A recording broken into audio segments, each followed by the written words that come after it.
All right, everyone, we will go ahead and get started. We want to welcome everyone who has joined us thus far, and there's still others who are coming in even as we speak.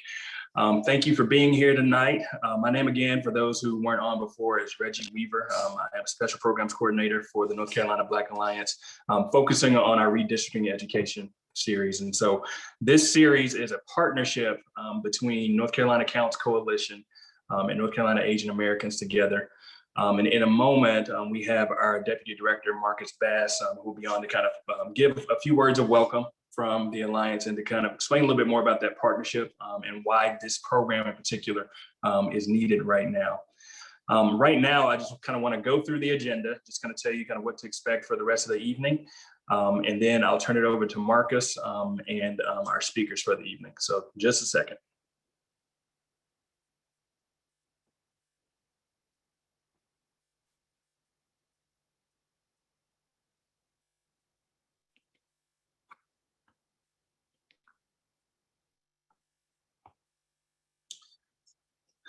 So as I said, in a few minutes, we'll have welcome and introductions from Marcus Bass, our Deputy Director. The majority of our time this evening will be spent hearing from two women who have been at the front lines, really helping to get us to this point with redistricting and especially over the past year. The first person you'll hear from is Attorney Jessica Holmes, who many of you know, I'm sure, a former Wake County Commissioner. And a longtime champion and advocate for redistricting reform in North Carolina. We'll also hear from Stacey Carless, who is the Executive Director for North Carolina Counts Coalition. And she'll be telling us a little bit more about kind of what we've learned from the 2020 census thus far and what the implications will be for redistricting in North Carolina this year. We'll then after they've both spoken, we'll have some time for Q&A from you all. So certainly keep notes and write those down as we'll have an opportunity for you to engage directly. And then we wanted to have some time for you all to really kind of speak to each other about what census has looked like in your community over the past year and how you are utilizing kind of what you've learned in that experience as you talk about civic engagement today. We'll come back for a few minutes of report back and then have a closing and call to action. And so again, we want to thank you all for being here. We're looking forward to the presentation tonight. This is going to be a critical part of our ability to build power over the next year. So Marcus, if you are on, if you could just unmute yourself and give a few words of introduction. Thank you very much, Reggie, and would like to say good evening to everyone that has joined this conversation. My name is Marcus Bass. I have the pleasure of serving as Deputy Director for the North Carolina Black Alliance. The Black Alliance is a partnership between our elected officials, our community leaders, and community across the state to affect system change in a various number of ways. And I think we are very fortunate to be in this space, having this conversation around such a very important issue as redistricting. For those of you that have been watching the goings on in the General Assembly just in the past 3 days, you'll see exactly why this conversation is important. There are individuals that are in elected office that are trying to upend our democracy.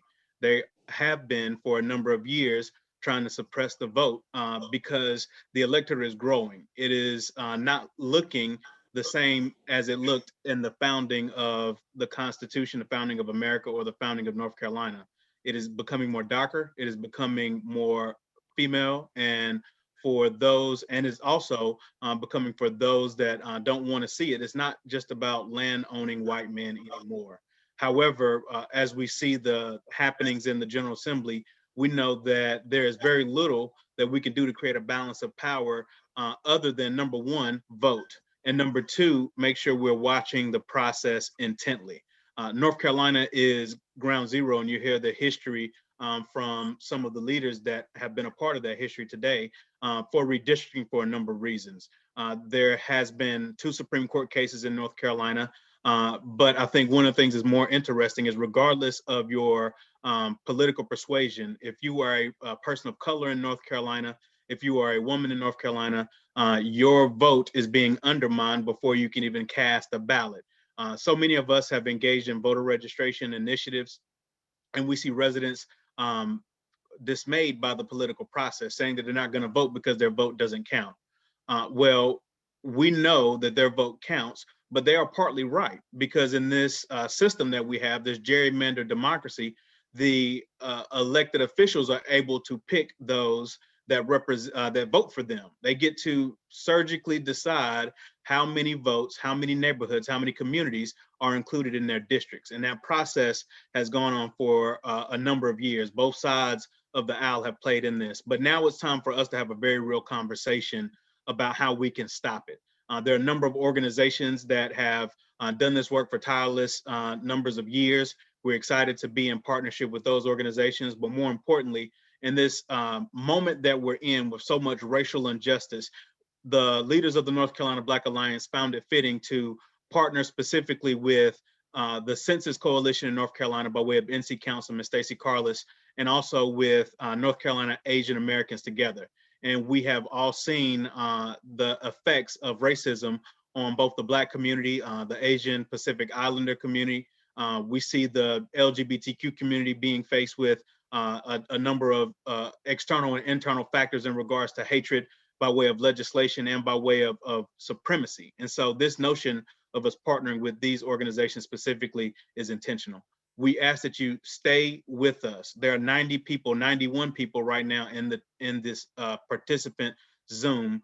If we can harness 90 folks in North Carolina to care about redistricting reform, to make this an issue, not just by those that are political wonks or political elites, but by everyday citizens, we can begin to change the systems and shift power in our state, and more importantly, in our cities. There's a lived experience of individuals that have seen the harm, not in congressional gerrymandering or legislative gerrymandering, but in their school districts being underfunded. Certain school districts or certain schools in a district, just by virtue of one school being a predominantly Black school, another school being a predominantly white school, the funding disparities there aren't just because of boosters. It's because of a system that is funneled voters into certain districts. And so without further ado, I'm very excited to learn and listen to the experts that we have here today. I'm also very excited to listen to the experts that we'll have in the breakout sessions, because you all have a lived experience of the harms of this system at play in North Carolina. And so I want us to know that we are a model. We are creating history in the South. There are some examples of redistricting reform efforts, but none that have coalesced this robust number of individuals so early in the game. Because of the delay in census, we have an opportunity here to really engage in a deep way and build advocates, not just that are told what to do, but understand how to identify a bad map process on a local level, on a state level, and on a congressional level. I'll end with this. Republicans have already let us know what they intend to do with the new congressional district.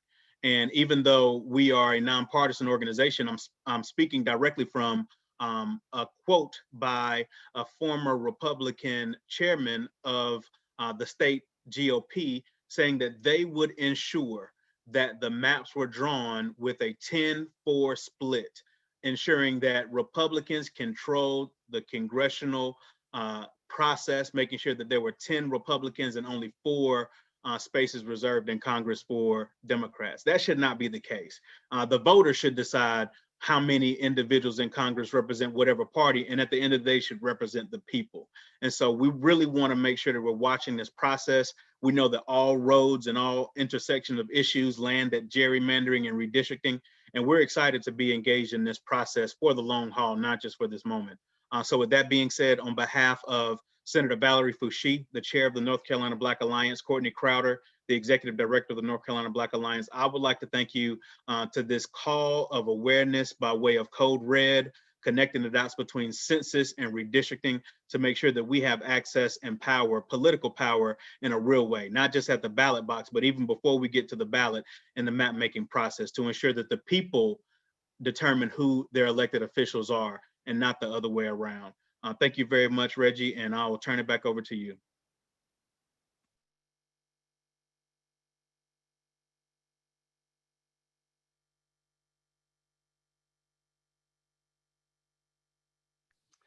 All right, so with that, I will just go ahead and invite Jessica Holmes to kind of ground us in a little history here, and then followed by Stacey Carlos with more information around the census and redistricting.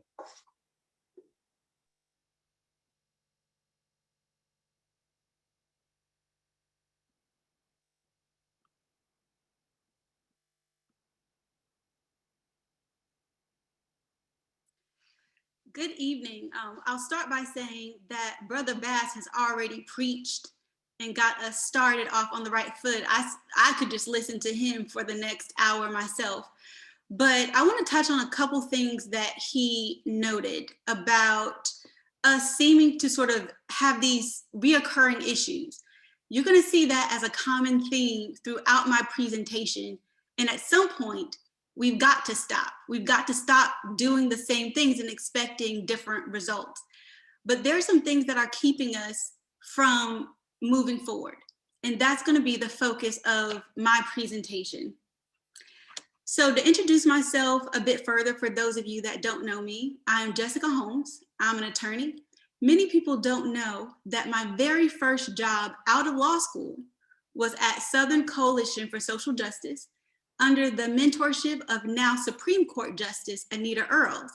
And my role around 2009-2010 was as the lead organizer of the Alliance for Fair Redistricting and Minority Voting Rights.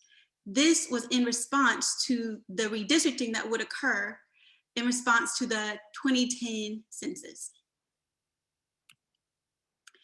So there's so many familiar faces that I see here already. And I know you all could probably tell me what redistricting is, but for those that don't, to put it very simply, redistricting is the process of drawing electoral districts. Now, allow me to make clear that redistricting in and of itself is not a bad thing.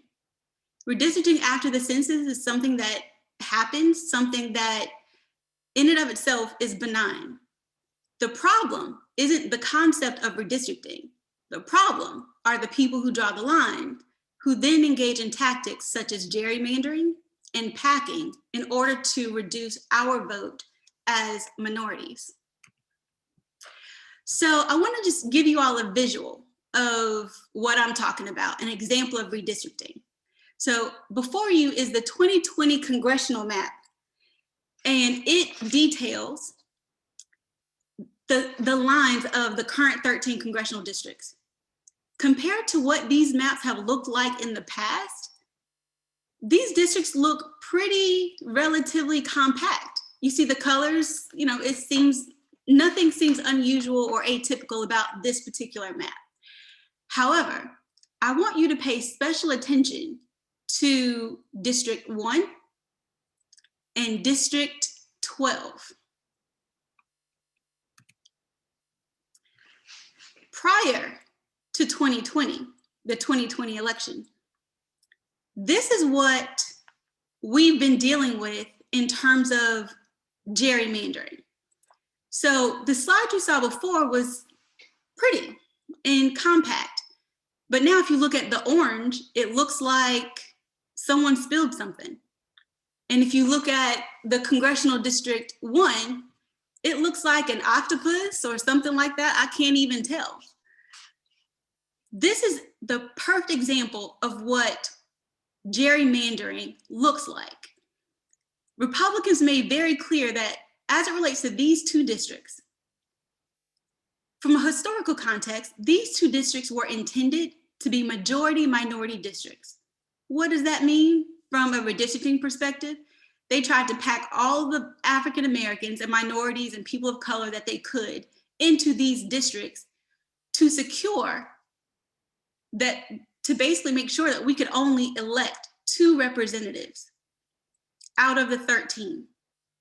And if you look at the orange district in particular, some of the districts are so small and so thin that it's basically only the size of the interstate. If you on one side of the interstate, you are represented by a different person than maybe on the other side of the interstate. So, as Marcus mentioned, Republicans have already made very clear what their intentions are in terms of congressional maps.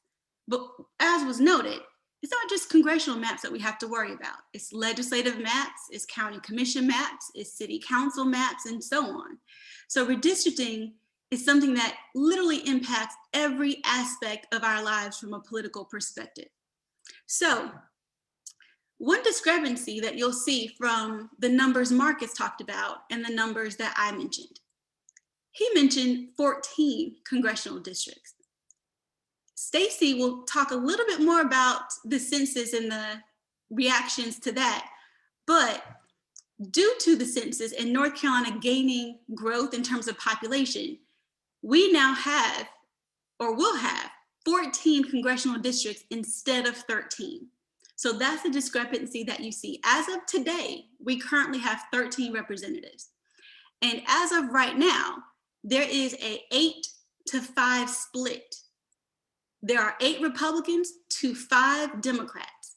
And as Marcus stated earlier, what the Republicans are attempting to do is create a 10-4 split, which is interesting because if you were to look at the turnout in the 2020 election, North Carolina is registered about 1/3 Democrat, about 1/3 independent, and about 1/3 Republican.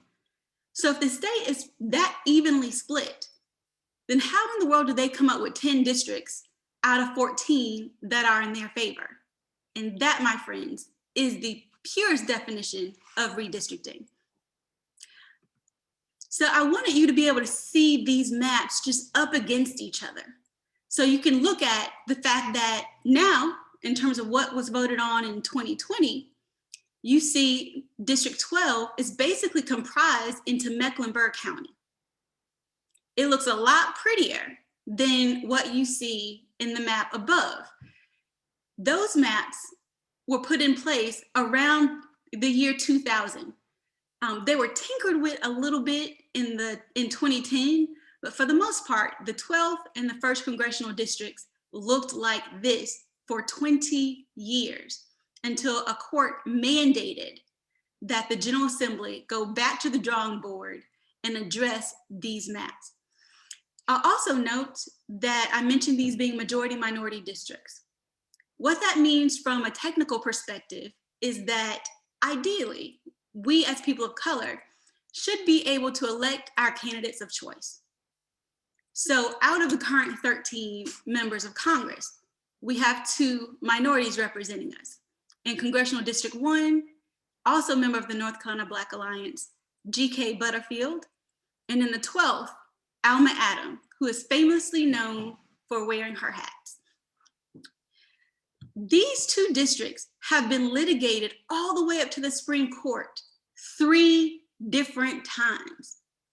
So when you talk about people and the definition of insanity and doing the same things over and over again, 3 different times, the GOP tried to ram these maps through until finally the Supreme Court made very clear that it's not happening. You have to go back to the drawing board. And therefore, in 2020, the map below is what you see that we voted on.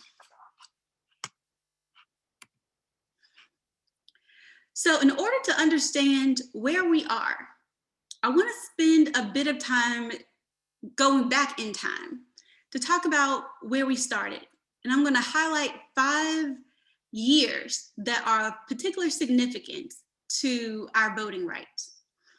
So I'm going to start with my very first year, 1787. That is the year that Congress decided that we as African Americans were 3/5 of a person. I don't know how you walk around and be 3/5 of a person because I look pretty whole. From what I can tell, you all look pretty whole, like you're whole people. I don't think you can cut off 2/5 of your body and walk around. But there was contention. So the northern states had an opinion, southern states had an opinion, and that's how we ended up with the 3/5 compromise. So for example, northern states wanted to count slaves for the purpose of determining taxation. Because they're like, if you're gonna have these people, then we should count them for the purpose of collecting taxes in terms of what you owe the federal government. However, on the flip side, they did not want slaves counted as it related to population, because that determines, again, how many congressional members that a particular state has, for example. The South wanted slaves to be counted for representation. So, which is an interesting dynamic, because on the one hand, during this time, African Americans were considered as property, but yet for the purpose of representation, the South wanted African Americans to be counted as a whole person for the purpose of representation. And of course, they did not want us to be counted as it relates to determining how much they owe the federal government in terms of taxation.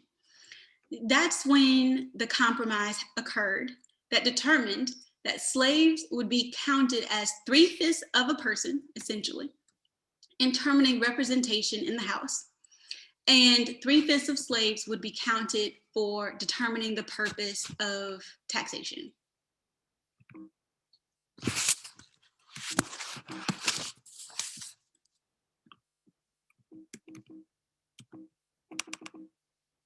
I'm not sure why my screen is frozen. All righty. The next date of significance is 1870. In 1870, I want you to pay attention to the actual words that are mentioned in this particular graphic. What you see is a white male saying to a black male, "Did you have to wait long to vote?"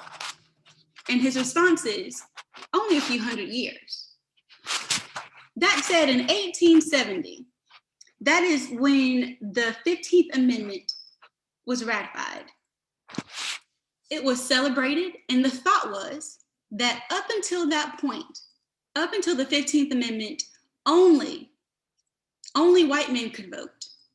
So that in 1870, the thought was all men would be able to vote. However, we know very well that that right did not extend to Black men. Another date that I'm just going to throw out because it's of significance, 1920. 1920 is when we passed the 19th Amendment, which provided women the right to vote. Just last year in 2020, we celebrated 100 years of the passage of the 19th Amendment. But the reality is, at that point in time, Black men nor Black women had the opportunity to vote.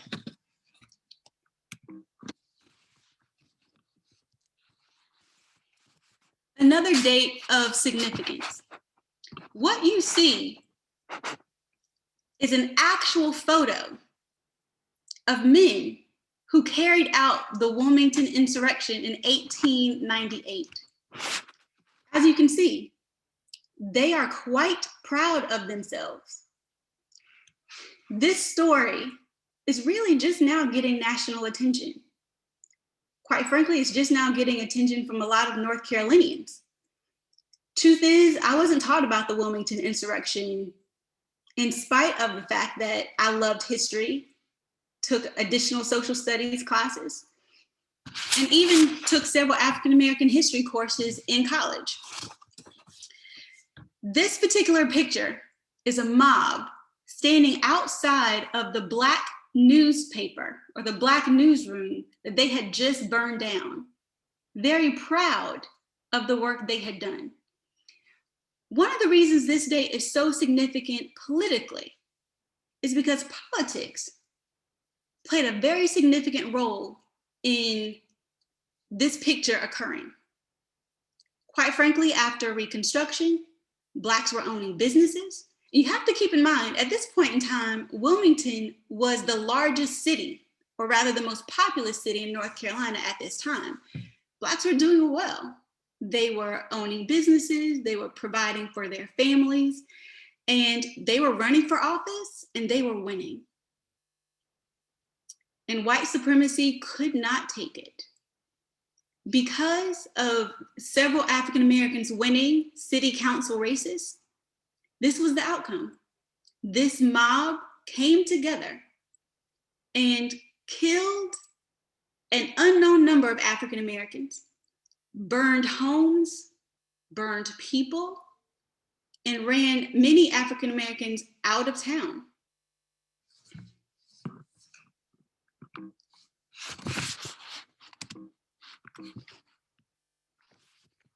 Now, this is another photo from 1898. These strapping fellows here, who are so proud of themselves in terms of being white supremacists and being racist, that they felt like they didn't even need to wear sheets anymore. This is the only known photo of what we call the red shirts. These were the men who were largely responsible and very happily and proudly participated in the Wilmington insurrection.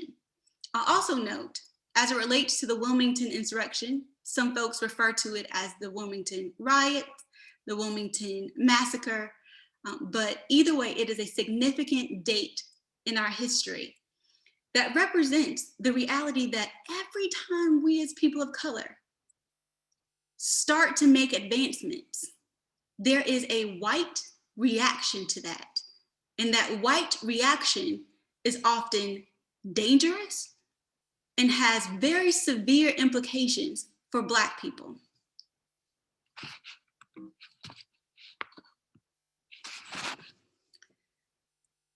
In 1965, with the passage of the Voting Rights Act, you would think that by now, after all this time has passed, that it would be all good at this point. Unfortunately, that was also not the case. What I want to note, when this picture was taken, it was taken August 2nd, 1900. That's when North Carolina approved a constitutional amendment that African Americans had to pass a literacy test in order to vote. But I want to tell you specifically what the amendment was. So I'm going to read specifically what the amendment was about. Under the provision, illiterate registrants with a relative who had voted in an election prior to the year 1863 were exempt from this requirement. Now, why would they do that? Why would they create exemptions? They did that because they wanted to make sure that this law passed, or this amendment passed in 1900, kept Blacks from voting, but it exempted poor whites because they were more likely to have had a relative who had the ability to vote prior to 1863. So again, that was 1900. 65 years later, we are still being resilient. We are still resisting. And we have this epic success in passing the Voting Rights Act, which gives everybody the right to vote, for real this time. Not just white men, or not just men, not just white women. Theoretically, the Voting Rights Act was the milestone that allowed all of us, all citizens in this country, to vote. That said, we both know that during the Jim Crow era, between poll taxes, sickened dogs, and other voter suppression tactics, it didn't quite play out that way. And as you can see, in response, we marched. Now, to get us to where we are today, what you saw earlier were folks marching. What you saw was a photo of police sicking dogs on people. What you saw were people fighting, our people fighting for the right to vote from the 1700s to the point of being considered 3/5 of a person to finally being defined as a person and the concept of one person, one vote. But here we are in 2021. The 3 photos that you see before you were taken in or around the 2020 election. The picture to the top left That picture was taken right here in North Carolina in Alamance County. There was a peaceful protest of folks marching to the polls. They stopped for a brief moment to honor and have a moment of silence for George Floyd. And you can see what the response was. There has been the emergence of groups like Black Voters Matter, who were very active in making sure we as a people understood how important it was for us to show up at the polls. The bottom left corner is a photo where it includes several folks that I would hope that we would all recognize. Starting with Brother Bass, who is a leader and champion in his own right, standing in between two legends. The late, great Congressman John Lewis, who was instrumental in helping get the Voting Rights Act passed in 1965, died knowing that the work was not done. Hence why it became necessary for us today, because of the gutting of the Voting Rights Act and the fact that the Supreme Court, a Republican Supreme Court, has watered it down after fighting so hard to get the Voting Rights Act passed. Some parts of it have essentially been rendered ineffective. So right now in Congress, sitting on somebody's desk, is the John Lewis Voting Rights Act. It passed unanimously in the House, but we all know that the US Senate is where good things go to die. I want to make clear the repetition that you're going to see throughout my presentation and throughout the presentations and sessions that you'll hear over our next few sessions. You'll see that we're constantly marching, that we're constantly being advocates.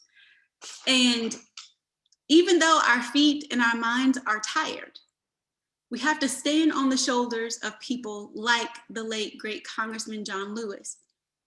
Because as the saying goes, if our right to vote wasn't so important, they wouldn't keep playing with it. And we can expect more of the same from this General Assembly in this upcoming session. So just to go a bit through the timeline, we talked about the 3/5 compromise, the 15th Amendment, the Wilmington insurrection, the Voting Rights Act, and here we are now.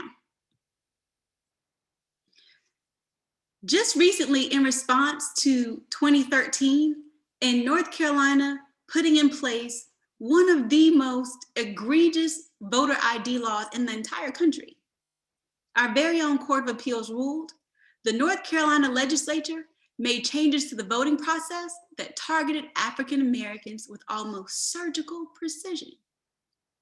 Almost surgical precision. All that tells me is that they're just getting better at what they do. Since they've upped the ante, we have to as well. So R&R does not mean rest and relaxation. R&R does not mean that our work is done, in spite of all of the work we've already done. R&R, in this context, is about resistance and resilience. And that's the message that I want to leave you all with, that although this seems repetitive, we stand on the shoulders of people who have come before us doing this work. And if we're on their shoulders, you can imagine how tired they are in terms of how tired their feet are. So it's time for us to take the mantle and do this work. And in order to do that, we're going to need R&R, resistance and resilience.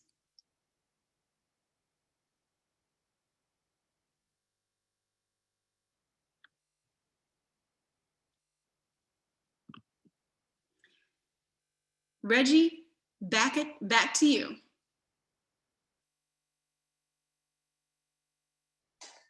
Thank you, Jessica. So at this point, we will actually now turn it over to Stacey Carless, just to hear a little bit more about the results of the 2020 census and what that means for us in this redistricting process. So thank you, Stacey. Thank you, Reggie. Good evening, everyone. My name is Stacey Carless, and I'm Executive Director of NC Counts Coalition.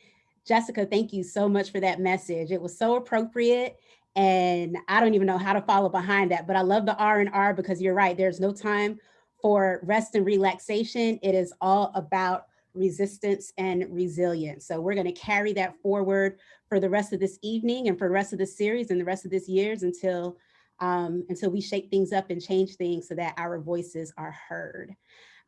So again, good evening. I'm Stacey Carlos, Executive Director of NC Counts Coalition. I recognize a good amount of you here this evening. And just to tell you a little bit about my organization, it's a nonpartisan, nonprofit 501c3 committed to building a healthy, just, and equitable North Carolina through cross-sector partnerships that advance systemic solutions for communities facing systemic barriers, including BIPOC communities, LGBTQ+, low wealth, immigrant, and other communities. We were actually established in 2017 specifically to achieve a complete, fair, and accurate 2020 census count. So a lot of you will know me and my team from the work that we did on the ground to make sure that folks were counted. And so we are just transitioning right along from census to redistricting. And so today I'm going to talk to you a little bit about the census, the results that we have, and how this all connects back to redistricting. I apologize because if you joined me this morning, some of this is going to be repetitive, as well as if you are an NC Counts partner, then you probably already know some of this information as well. But I encourage you to hold on, stay with us until the end because we are going to have breakout sessions and we're going to talk a little bit more about our work from the census and how we're going to transition into redistricting. So with that, I'm actually going to share my screen so we could do this presentation. I do just want to say I'm really glad that Jessica spent some time on the historical context because you really can't talk about the census without talking about its history and how it is rooted in racism, starting with the Three-Fifths Compromise. And that same history of exclusion from the very beginning persists today. You know, we continue to see communities of color undercounted. We continue to see unfair practices such as prison gerrymandering, which I always tell people, prison gerrymandering to me is the equivalent of the Three-Fifths Compromise, where prisoners are being counted in the facility that they're located at instead of their home, and thereby allowing typically rural parts of the country to receive the benefits of folks who have been disenfranchised. So really love that historical context and pulling this all together into present day, what we're seeing.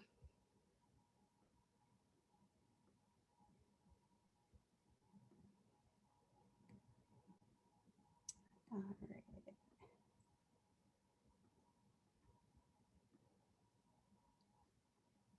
right. Okay, so for anyone who knows me, I always start with why is the census important? Because if this is your first time, I want to make sure that you understand why we're talking about the census and why we have to always talk about the census, even though it's only every 10 years. So it is mandated in the Constitution, Article 1, Section 2, that everyone must be counted. And this is everyone living in the United States, regardless of age, ethnicity, or immigration status. And you probably get a lot of stuff from the census. And I do want to make sure that it is not confused with the ACS, which is the American Community Survey, or the other random surveys that go out by the US Census Bureau. The actual census only takes place every 10 years, and typically it is 10 questions. It is a short form, and these are the 10 questions that typically are on the census. It was proposed to have a citizenship question in this census, in the 2020 census. That didn't happen, but it still caused a lot of harm in regards to our results, as well as the integrity of the operation, especially among our immigrant community. So why do we care about the 2020 census? First of all, it's about money. So the census determines where about $1.5 trillion a year is distributed throughout the United States. And for North Carolina in 2018, we received $44 billion in census guided funding. Just to break that down for you, that's anywhere from about $1,800 to $2,200 per person that we receive funding from the census. And this goes for just about every federal program that you could think of, from Medicare to Medicaid to school lunch vouchers to school breakfast vouchers, Head Start, transit, literally affordable housing. A lot of the issues that we care about, a lot of the programs that create equitable communities it relies on census funding. It's also utilized for community planning and economic development. So I was actually telling the group this morning that I did a presentation to, NC Counts, we're doing vaccine equity right now, making sure that our marginalized communities have fair and equitable access to the vaccine. And we're actually utilizing census data to target our outreach, also to measure where folks are being missed and where it may not be as accessible. And, census data was also utilized to determine, how many tests were needed in our state when COVID first came about, as well as it's used for natural disasters. So, when there's a hurricane, which we tend to have a lot of those here in North Carolina, FEMA utilizes census data to determine where they put resources and how much our state actually receives for disaster and recovery response. And of course, it's the core of our democracy, which is what we are really talking about today. So the census is literally all about our congressional representation, our electoral college votes, as well as redistricting. I'm going to talk a little bit about how the census went in North Carolina. But before I get to that, I do just want to highlight the fact that a lot of folks will say that the census was so bad just because of COVID. And that's not entirely true. COVID definitely had some impact, but there were actually some pre-COVID challenges that, severely impacted the census. The first is the late census funding. So there was inadequate and late funding from the federal government that actually didn't allow for enough time to create and build a robust outreach program to make sure that historically missed communities were actually counted in the census. Pack on to that, North Carolina General Assembly did not fund the 2020 census at all in North Carolina. And so that additional funding that you typically would need to do outreach in our Black and Brown communities to make sure that folks are counted was not funded. Actually, most of the funding that took place in North Carolina for census outreach all came from NC Counts Coalition. The citizenship question, which I alluded to before. So the Trump administration proposed the citizenship question. It was struck down by the Supreme Court. However, the very fact that the citizenship question was even speculated or brought about, it provided hesitancy in many households and many communities in regards to what is this data actually being utilized for. So it had a very long-term impact on our results as well as on our participation. The digital divide. So this was actually the very first census to be online. And this was good in some ways. In the pandemic, it was helpful, but in North Carolina, we do have a large digital divide. And so that did severely impact our rural communities, as well as our low wealth communities. And then, of course, we just have the traditional undercount of communities such as children younger than 6, which is actually the largest undercount population, Black and African Americans, the Latinx population, Native Americans, foreign-born populations, as well as renters. So what are the results and what do we have right now? As most of you have probably heard, there have been several deadlines that have been missed to provide census data, first to the president, which was apportionment data, which should have been provided December 31st. That deadline had to be extended. Well, it wasn't actually extended, but they didn't meet that deadline due to the pandemic and the census operation lasting longer than expected, again, due to COVID. And so the results were actually released just a few weeks ago on April the 26th. And this is only apportionment counts. So there's no demographic data, and this has nothing to do with redistricting. This is straight up, what is apportionment going to look like in our country for the next 10 years? So just to start off, we did see that North Carolina's official population is 10.4 million. And that's an increase from 2010, but it's actually below the projection as to where we're supposed to be. So it's about 140,000 people less than where we thought we would be. And this is going to be really interesting when we get to redistricting, because the question is, how is this going to play out on the county and local level? Because if they were expecting 140,000 people, the question is where are we missing people? What counties are those people going to come from? And how is this going to change the redistricting process? Also, it had the 6th largest increase among states and was the 15th fastest growing state. So this slide just gives you a very broad overview of apportionment. So as you can see, 6 states gained seats in the House. North Carolina did pick up the 14th seat, or our 14th seat, and 7 states lost a seat in the House. And I love to point out that New York actually lost their seat by 89 people. So just like how every vote counts, every person counts. Just imagine 89 people in New York is probably, I don't know, like 3 or 4 row houses. That's not a lot of people, especially when we're talking about losing your political power or a decrease in political power for 10 years. It just really amplifies the importance of making sure that people are counted, as well as it shows the political influence that the census has. I'll also just throw out that all of our projections were completely off for the 2020 census. So we actually, like California, for example, ended up losing a seat that was not originally projected, as well as there are several other projections as well. But I say this to say that when we get this data in September, I don't know what we're going to be looking at. And I do expect several lawsuits or some questions in regards to what those results are going to be, because the projections were just so far off for what they have been projecting over the past 3 years for results. And then, of course, it impacts our electoral college. So again, North Carolina picked up an electoral vote.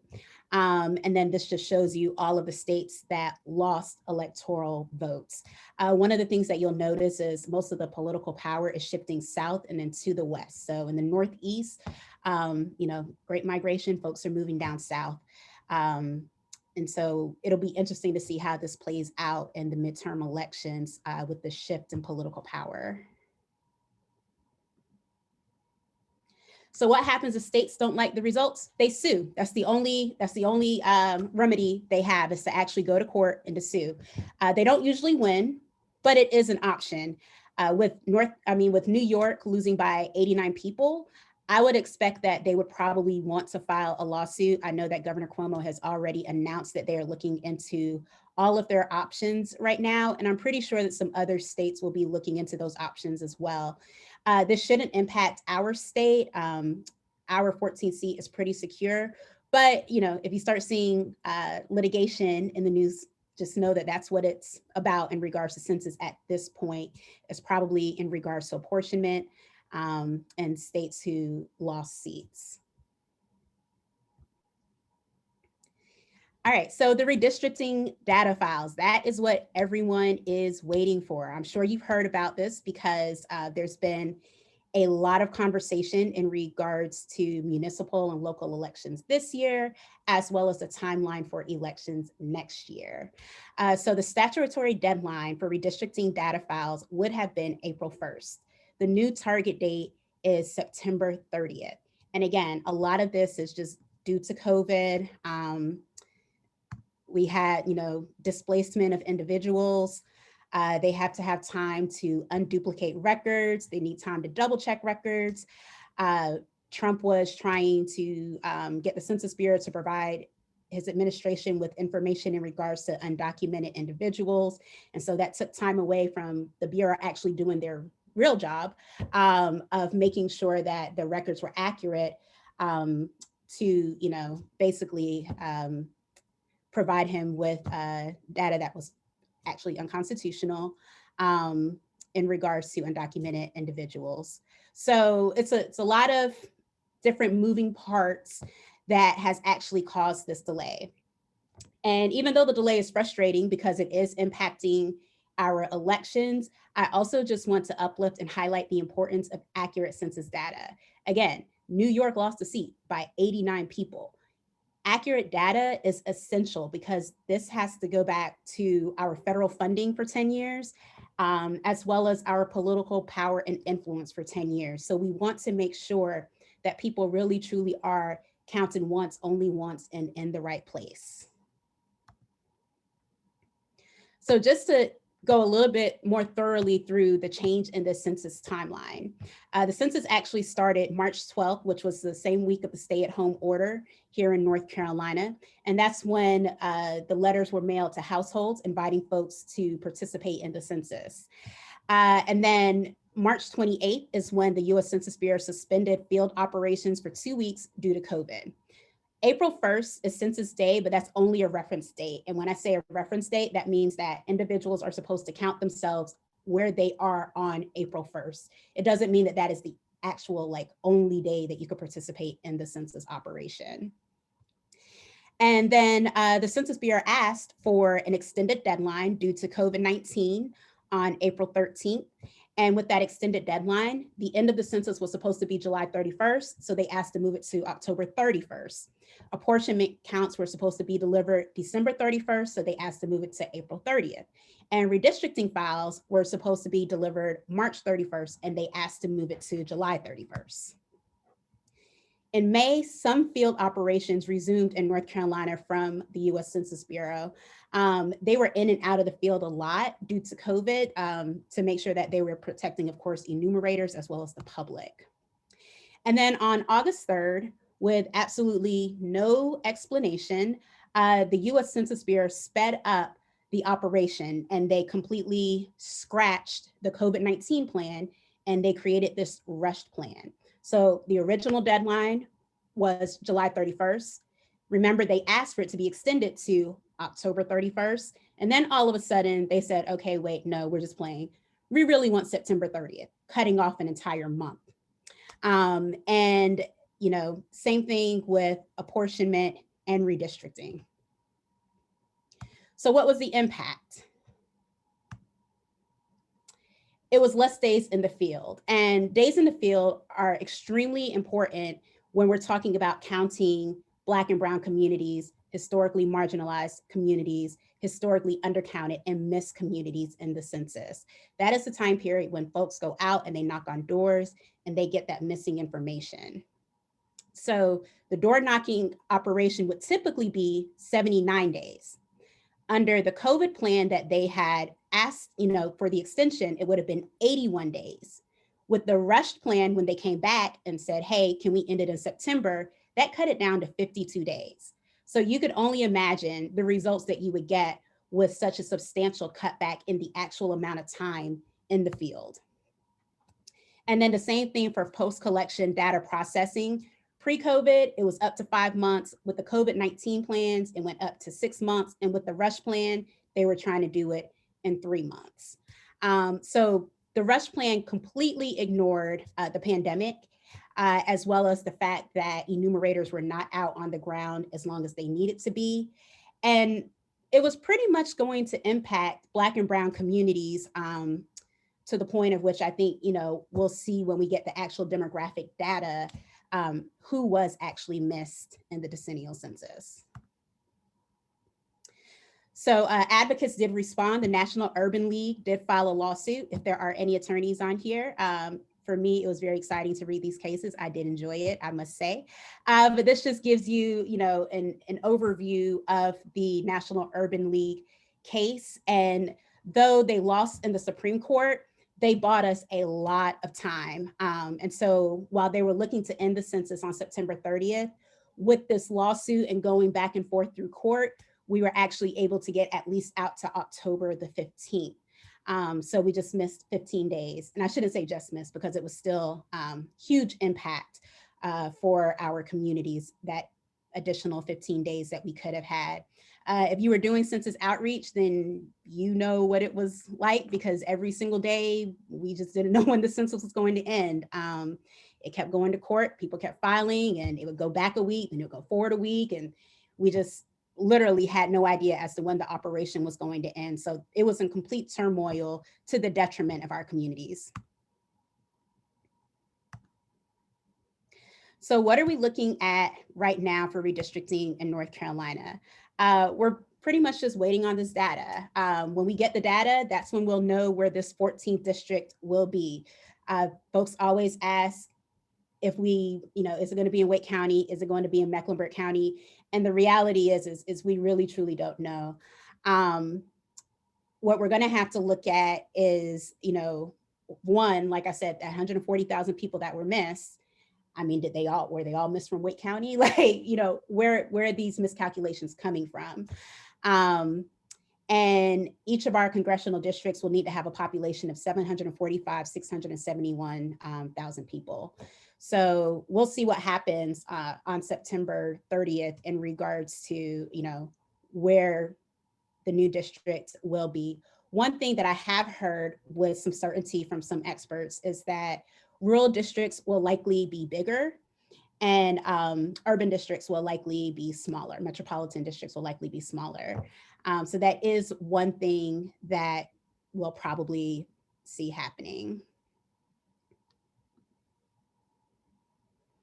And also, just throwing it out there again, we don't know what this data is going to look like.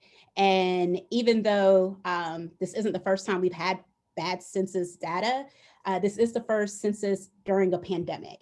And so if the census data is as horrible as we are projecting it to be, there could be more lawsuits, there could be local challenges from counties. We just don't know what we're looking for at this time. I've actually been working with the state and speaking with them because they're also preparing for the same thing. This is unprecedented, and no one really knows how to prepare or what to look for other than to make sure we have the best information possible in regards to if the data is significantly off, how to assist counties in challenging, or, you know, are we going to need to advocate you know, for a redo of the census or for some other type of data. We just really, truly don't know. So we're waiting until September 30th. I encourage you to wait with us. We did all that work, so we'll keep waiting to see what we get from it. This is my contact information. You're always welcome to hit me up. And if you need a presentation, we're always available. But other than that, thank you so much for your time. I'll throw it back over to Reggie.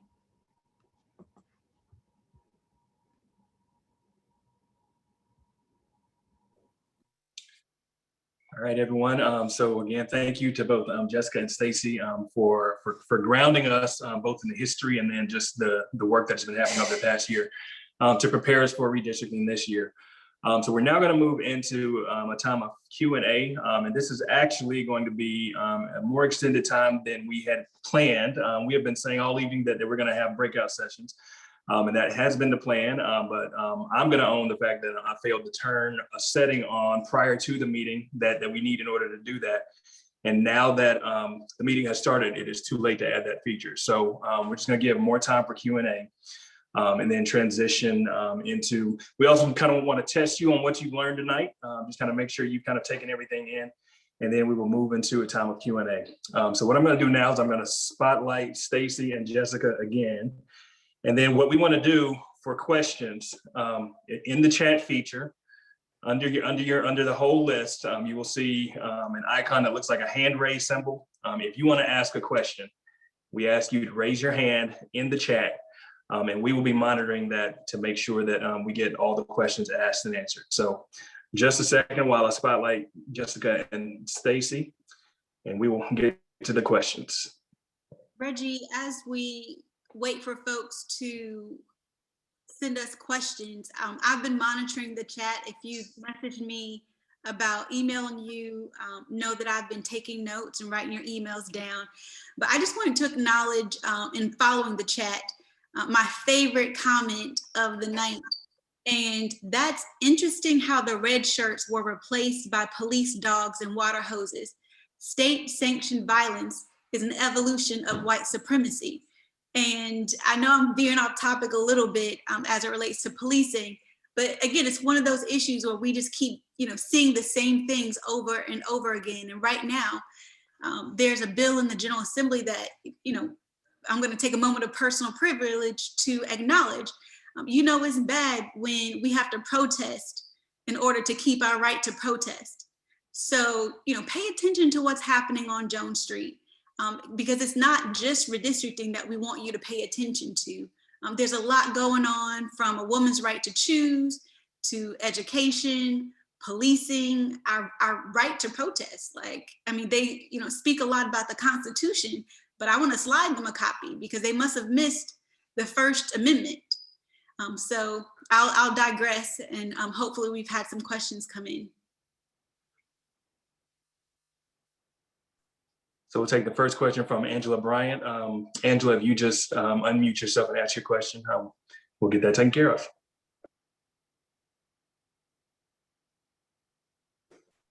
Okay, can you hear me?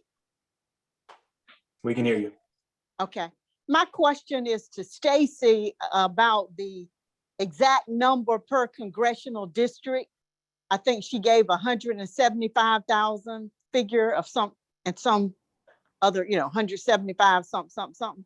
Is that number bigger or smaller than the figure exact number per congressional district that we had in 2010? I'm not sure of in comparison to 2010, but it's 746,000 people with the 14 districts. Jessica, do you know by any chance? When you say 746,000 people, what do you mean? That's how many people will need to be in each district in the 14 districts. Okay. I would assume it should be increased because we had an increase in population. Okay. By how much, I'm not sure. Okay, thank you. You're welcome.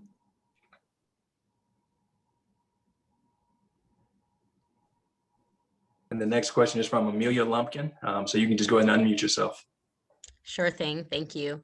Hi, my name is Amelia Lumpkin, and I have a question regarding prison gerrymandering. It's for Stacy and for Jessica. Thank you so much for making that connection with the 3/5 clause and the way that we disenfranchise our incarcerated neighbors. I think that's absolutely despicable. And I have a question because of how you framed, Jessica, the conflict between northern and southern states, that it was, we want to count you for taxation, but we don't want to count you for representation, or vice versa. Do you know how that works with prison gerrymandering right now? We know that we're counting those people in the predominantly rural districts where they're incarcerated in order to give more power to the vote in that place. But does it also increase a tax burden?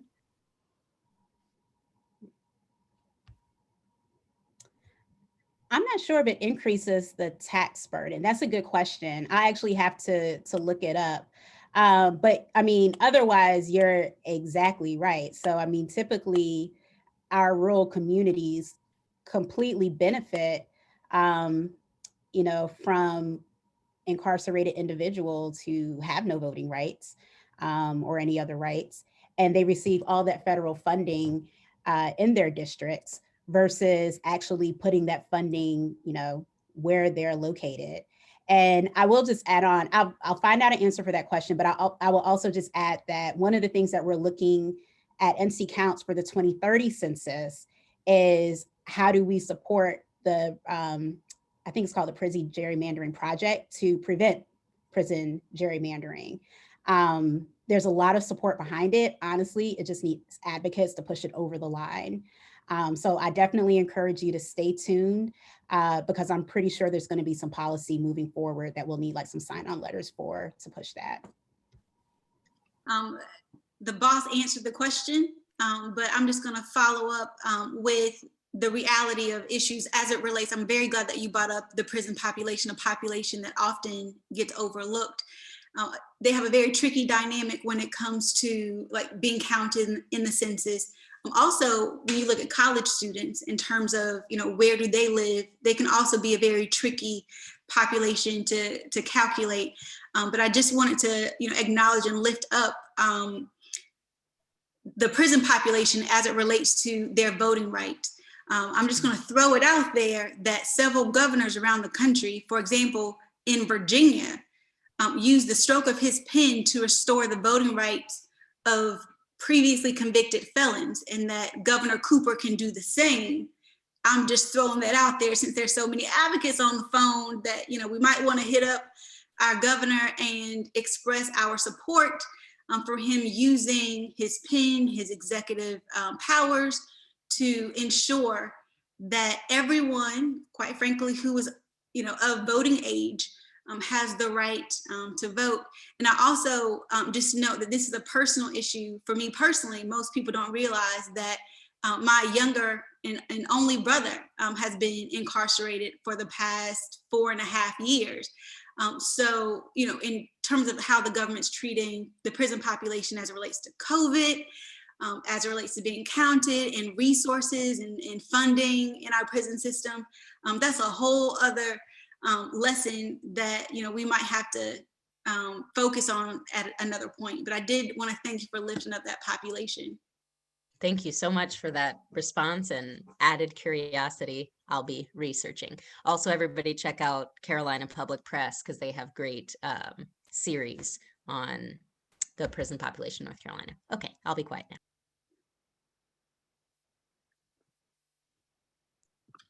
The next question is from James Lee. So go ahead and unmute yourself. I would thank you, Reggie, Jessica, and Stacy. My question is, I work with Stacy on the census, and we are here trying to figure out how to spin census into redistricting. What I'm, sorry. So what I'm thinking is, since this is a long-term event kind of thing, right? In what we are going to be asked to do, is it going to be something where we're going to have to do like a twofold kind of thing, get people to do this thing, but also think about what's going to happen after after it is redistrict, right?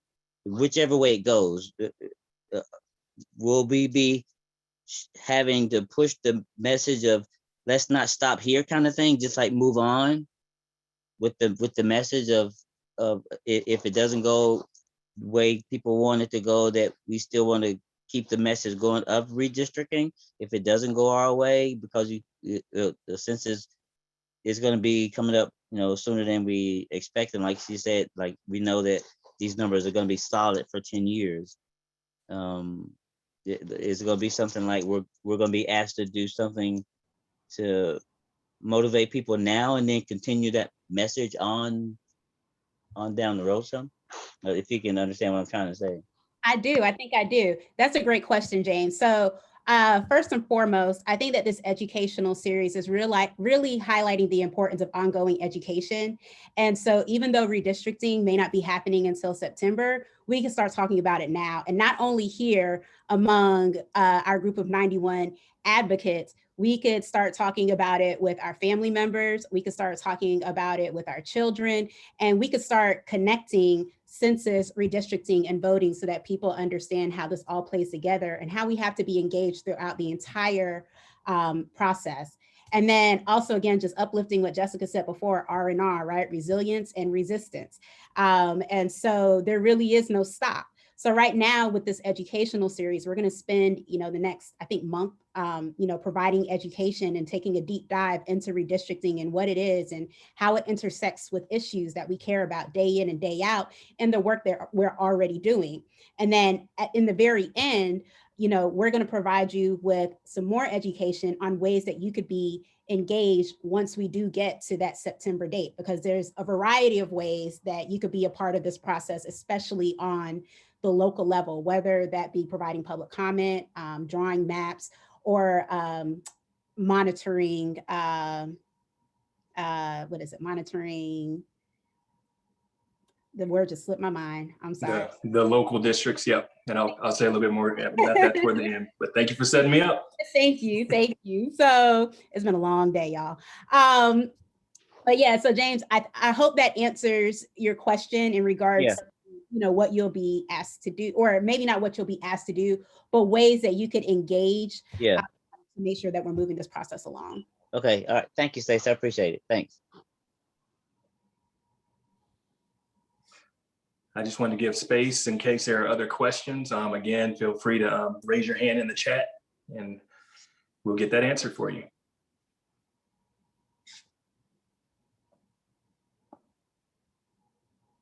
As we're waiting on the next question, I will just note something unique about North Carolina's redistricting process. In some states, the governor is able to veto redistricting maps.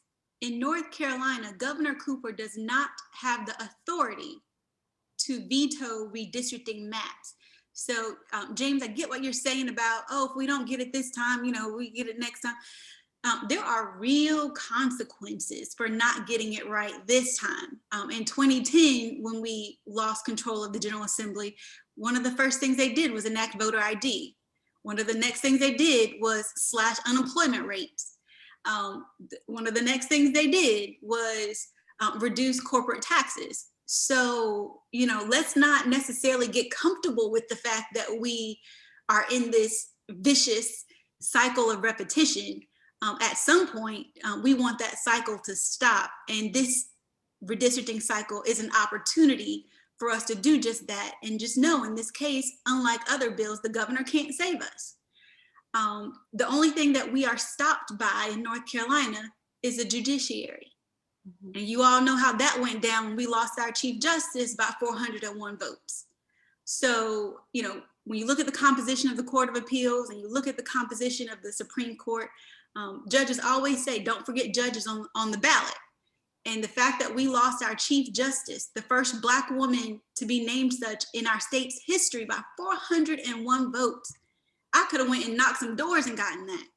So we need to make sure that, you know, we realize the intersectionality of all of these things as it relates to voting, because if we had done all that we could have done this cycle, we would still have a Black woman Chief Justice.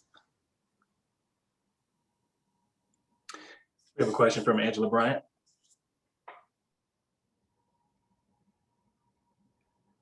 I see Angela's question in the chat. Did you also compute yet ideal populations for NC House and Senate districts?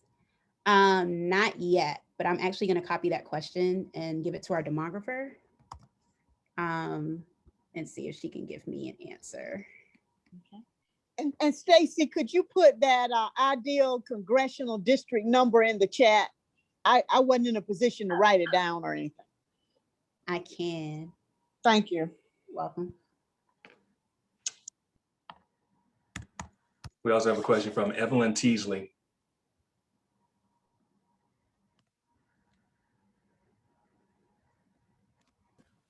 Okay, here I am. Thank you, guys. I'm enjoying this information. I did put a question in the chat, but I'll ask it now because I want to add to it. I wanted to ask what can small civic engagement type groups do to help make a difference? You've got to confess, this is for a lot of the masses, this is not a popular or an interesting topic, but definitely we need to engage. So what can small civic groups do? And secondly, can you suggest some resources where we can find information that we can impart to people? Reggie, do you want to answer that? I know that might be part of your closing, or do you want us to talk about that now? I'll let you share now whatever you want to share now, but then I do have some words toward the end about some next steps. Okay.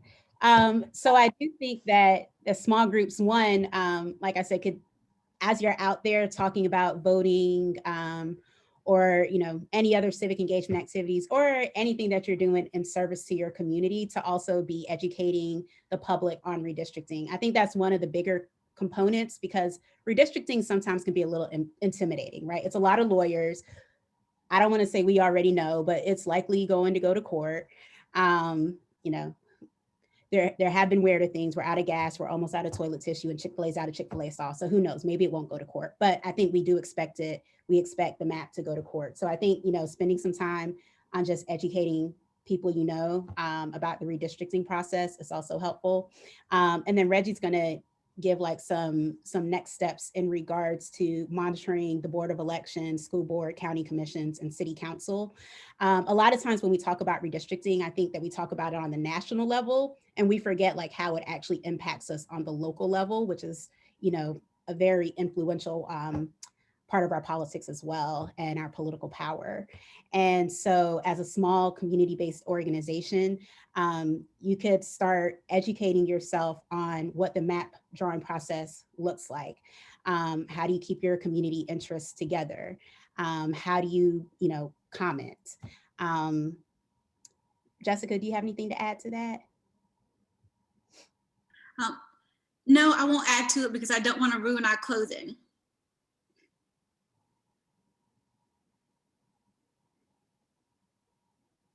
So we have another question from Sam Todd.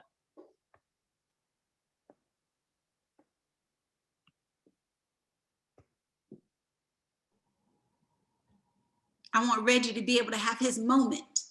No. No, we're good. Sam, if you're still with us, you can unmute yourself. Sorry about that. Okay. It looks like I finally learned to do that. But anyway, with the North Carolina House and North Carolina Senate, are the dynamics as bad for drawing those districts in the past or even presently as it has been for drawing congressional districts? Because, there was a group that said if we could get all 13 one way, we would do it. And of course, the court shut them down on that. But I think those same motivations are there in terms of our House in North Carolina Senate. And I just wonder how egregious is that process? I mean, if I had to measure, like it'd be off the screen. It's as egregious as the congressional process. They're all drawn by the same people. So it's the General Assembly that draws legislative maps as well as the congressional maps. So they wouldn't sort of do right by, one set of maps and not do right, by the other. Just some key words that I want to mention as it relates to gerrymandering. You've got racial gerrymandering, you've got political gerrymandering, you've got a tactic that we call packing. Oftentimes they will try to pack Black and brown, minority voters into particular districts.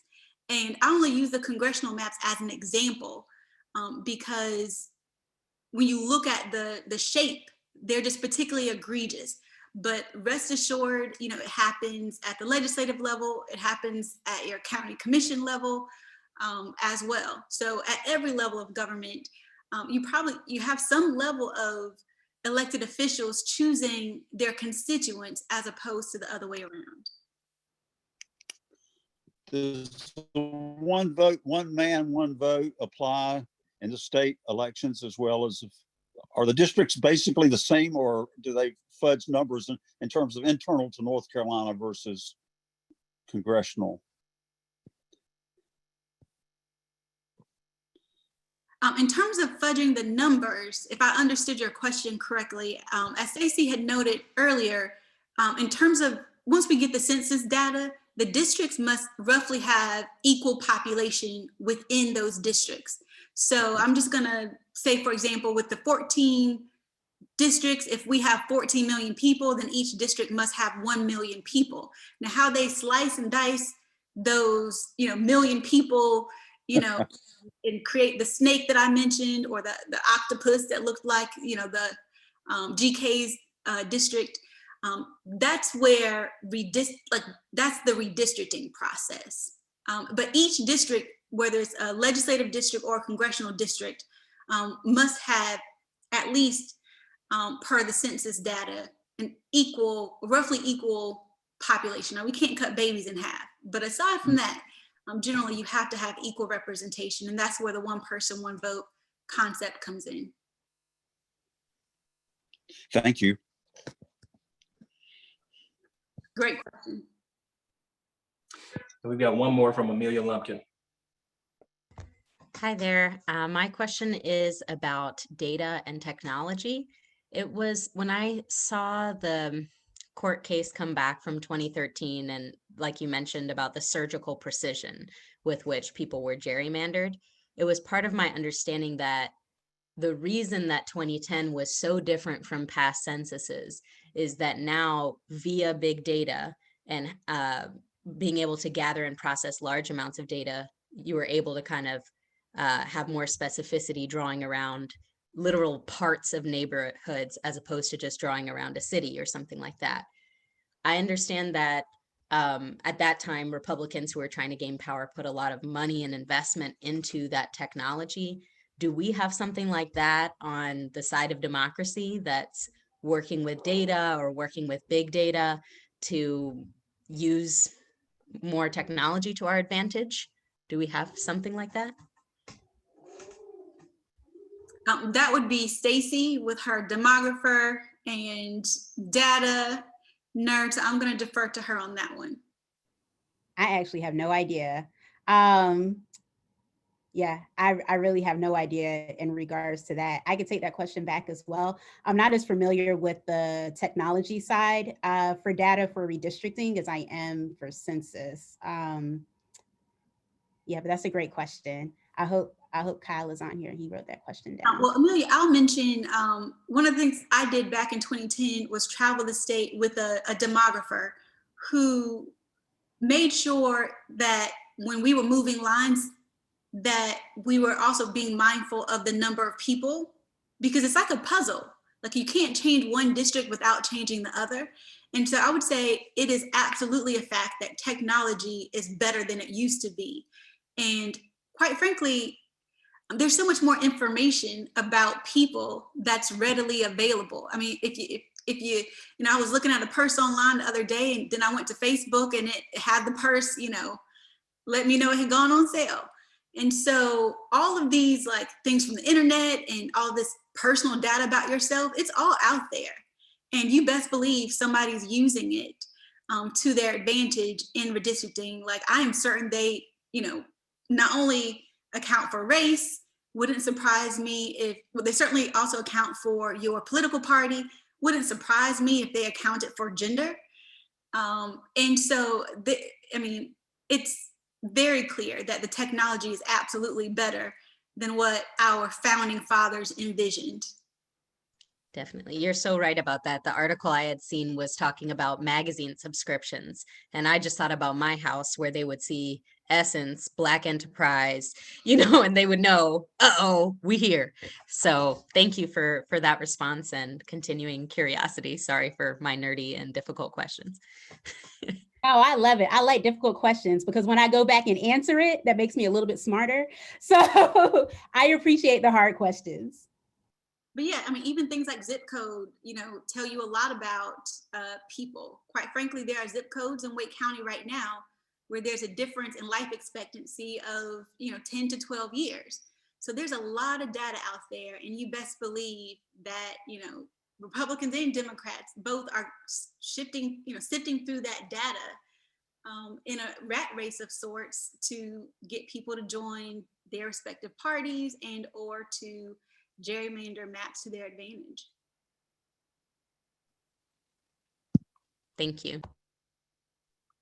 Thanks, sis. All that Black girl magic with those great questions. All right, I see we have 3 more questions in the chat. We will take these last 3 and then start to move to the closing. So next up is Otis Jordan.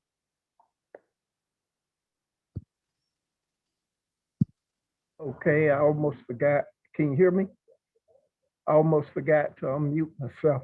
My question is on the last topic of the technology.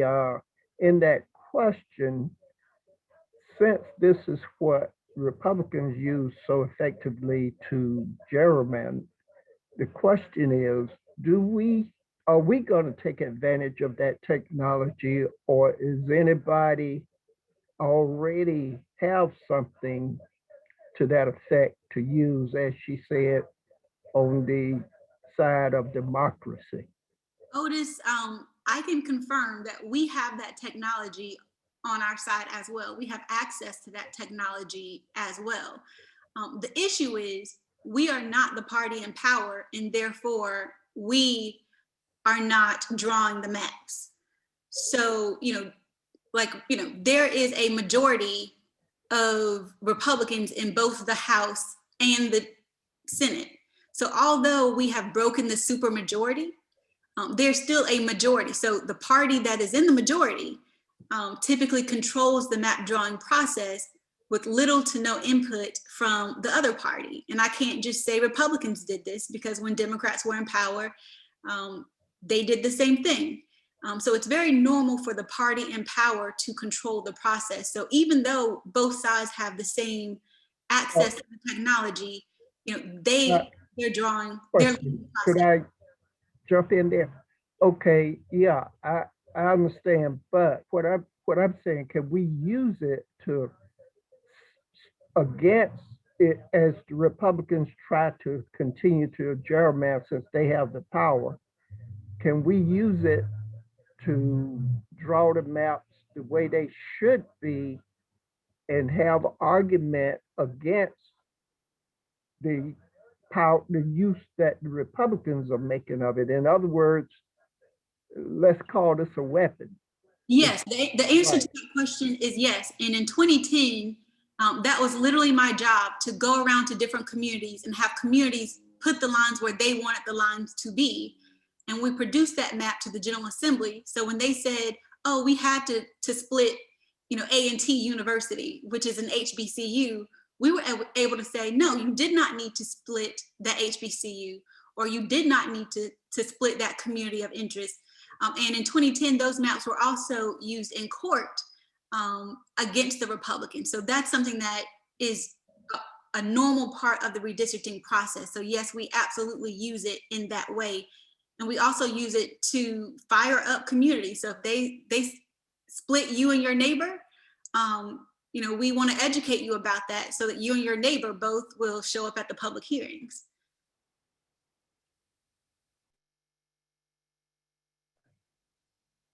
Does that answer?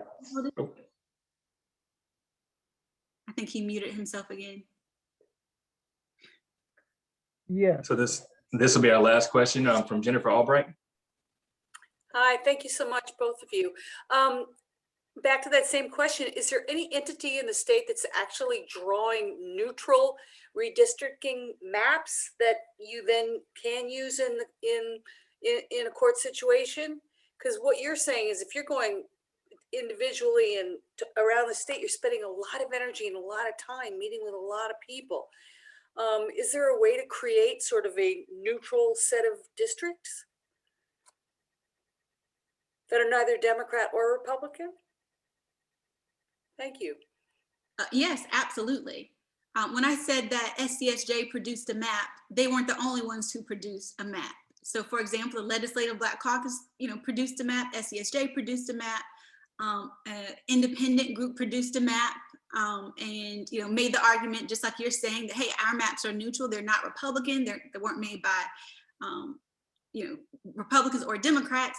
I'll also note that there's been a push for many years for an independent redistricting committee or commission that would allow people who aren't elected officials, who have a vested interest in the outcome, to draw maps. That has not gained traction in this General Assembly, which is unfortunate, but, you know, I got to keep it real. Like, it did not gain traction when Democrats were in office. So it's very normal for the party that is not in power to scream bloody murder as it relates to an independent redistricting commission. And then when they get the power back, they're like, well, never mind. You know, you can trust us to do it right. Thank you.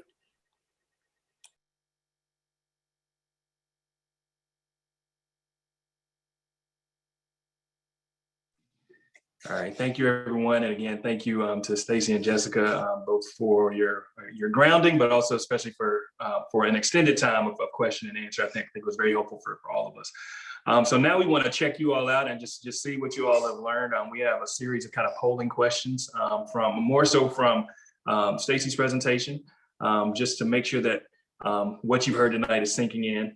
And then we'll kind of move on to next steps. So I failed to introduce earlier today, my colleague, Yolanda Taylor. Some of you have seen her commenting in the chat, but she's been working with us with North Carolina Black Alliance, as well as Advanced Carolina, helping to organize a team, a network of lawyers across the state. So in addition to what we're trying to train you on in terms of being able to kind of monitor the process, we also want to be able to anticipate for any litigation and have lawyers in the community who can help with that. So Yolanda's helping me, and she will be posting the questions.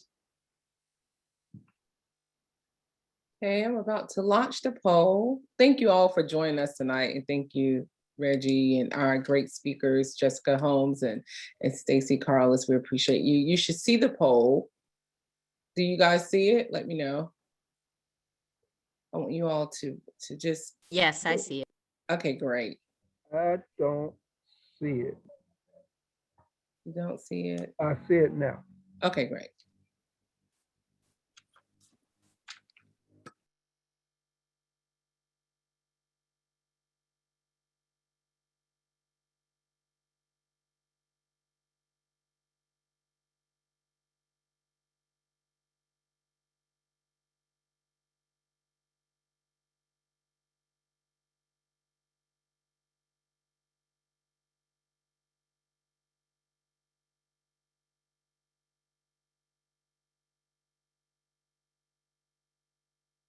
I'm not showing any responses yet, so I'm gonna give everyone an opportunity. Thank you. I see one.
We will definitely blame Winston-Salem, Forsyth County if Reggie's answers were wrong. So we got to make sure we peep that.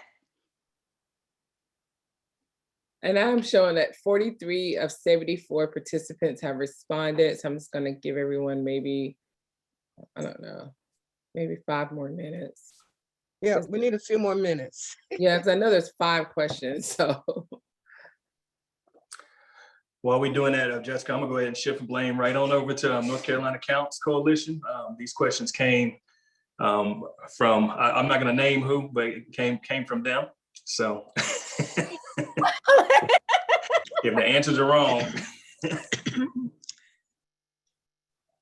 And I just happened to add one of the tidbits that they need to get one of these questions right. So listening, like they are good to go. I think what's slowing people up is the pop-ups from the chat keeps blocking the responses.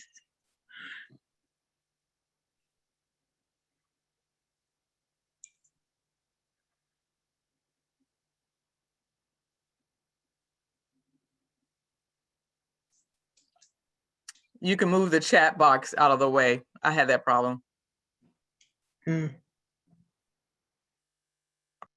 Yeah, mine didn't move, so I just had to wait till it went down.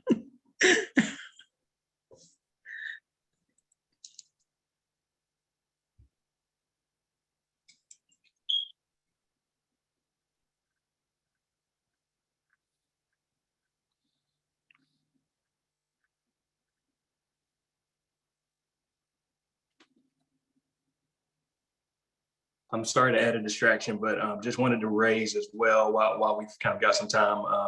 One of the bills that has come up in the conversation today is HB 805, which is largely around suppressing our ability to protest and kind of categorize certain forms of protest as riots. There is tomorrow at 10 a.m. A coalition of organizers, activists, and community leaders who are joining in solidarity at a press conference. Marcus, is that, I know it's via Zoom, but is there an in-person version of that as well? Either way, I am putting, again, the link to that in the chat box, and we would love for you to join that.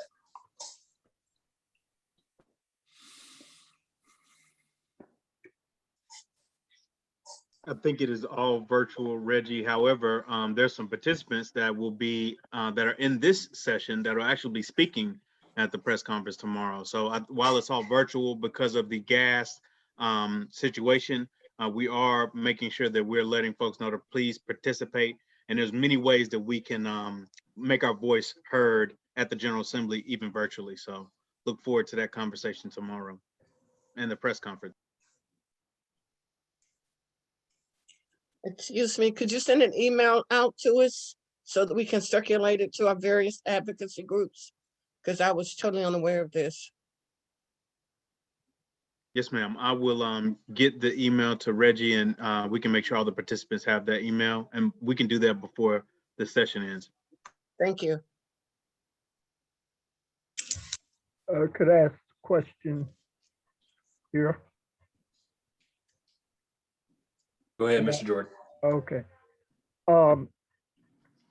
Is it possible to get a transcript or recording of this? Because I would like to go back and read some of the comments and things that were said, because I can't remember everything. And it would, it'd be good to be able to go back and read it and then really know exactly what you can learn. Yes, we will not be providing a transcript of the chat itself, but what we will be sending to everyone who's on this call, and even those who weren't on the call but just registered, is a recording of tonight's presentation. To the extent that presenters are willing to share their slide decks, we'll be posting links to those as well as there's a fact sheet that comes directly from Stacey's presentation around census and redistricting. So we'll be certainly equipping you with lots of information to share. We also will be adding this to our Code Red website. So all of you, when you registered, went to North Carolina Black Alliance /Code Red, we are creating a resource space there as well, because we want this training to be to live beyond just this session. And we know there are lots of people who want to be a part of this call who couldn't. So we want to make that source as widely available to the community as well. I was going to say, Reggie, the poll data has not moved in quite some time. So I'm assuming those who want to participate have done so. We have 61 of 75 participants that were on till this very end. So I'm going to end the poll. And I'm gonna share the results. Can y'all see? I know my co-host probably can't see for whatever reason, but Cal, since you're the culprit for these questions, you can let folks know if they're right or wrong. So the first question is, how is census data used? It looks like the majority of the people who responded to that question, which was 20%, stated that the answer was to help to determine the allocation of funding and resources to individual states, including education and healthcare funding, for example. Are they correct, Cal? Hey everyone, good evening. So it is all of the above. I think I have on my screen 85% put all of the above. Oh yeah, I'm sorry, 85% all the above. Got you. Yeah, but it is all of the above.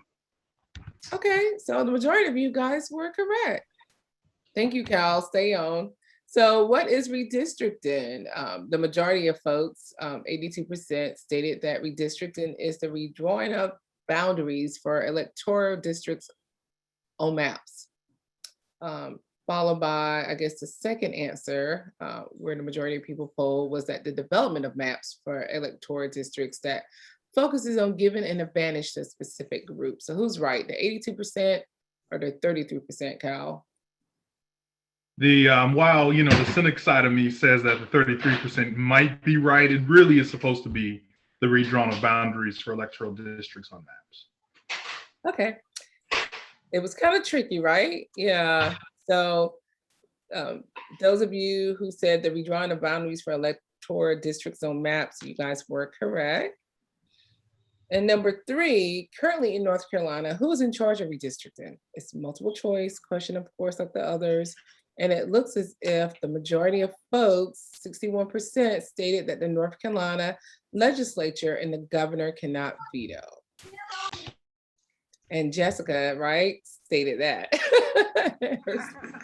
Right, and the history there as well, right? In terms of in North Carolina, historically, the governor couldn't veto anything. So when he finally got the veto power, or when they finally got the veto power, they still couldn't veto the redistricting process. Yeah. Oh, great. You guys have really been paying attention. So number 4, what is gerrymandering? Of course. It looks like the majority of folks said it's both. It's the drawing of new maps that benefit a particular person or group, and it's also drawing maps to protect the party in power. That's And correct. Is that correct? Okay, great. So it's both. And the final question is, what federal act prohibits discrimination in voting laws? And the majority of people said the 1965 Voting Rights Act. Are they correct? They are correct. They are correct. I'm sorry, guys. Can you tell me the answer to 3? I don't think I'm gonna disagree. Yeah, number 3 was, okay, the question was, currently in North Carolina, who is in charge of redistricting? The correct answer, according to Cal, was the North Carolina legislature, and the governor cannot veto. So because the governor cannot veto, it's the North Carolina legislature. Well, that wasn't a very good response, Cal, but that's okay. If you had not put the governor cannot veto, I would have understood to consider that. Because you put that in, that just threw me off. And I got the others right, and I got that wrong. And I don't usually get that wrong. And that's why I wanted Cal to be up here to Yeah, take all of Cal. those tricky questions. I know. I got them all. I got them all right. I'm going back to school. Okay, well, that's it, guys. Thank you so much for participating in this poll. I'm giving it back to Well, you. as we close, you all, again, thank you all for joining us tonight for almost 2 hours. We're gonna just kind of move now to some next steps. I wanted to ask Stacy, was there anything census related that people can take action on right now after the preliminary data? Not at this time. There was a sign-on letter because they're trying to use ACS data, which is it's like a section of the population, a portion of the population instead of the actual count. But it looks like the timeline for that sign-on letter has closed. So other than that, just, stay engaged, join the coalition for our news and updates. We'll be doing a meeting on the 25th for redistricting. So if you want more information, just contact us at our website. But no, nothing from us, Reggie. Thank you so much. Well, just in terms of next steps for this training and in response to some of the questions I'm going to share a slide just about some upcoming events. So just a second.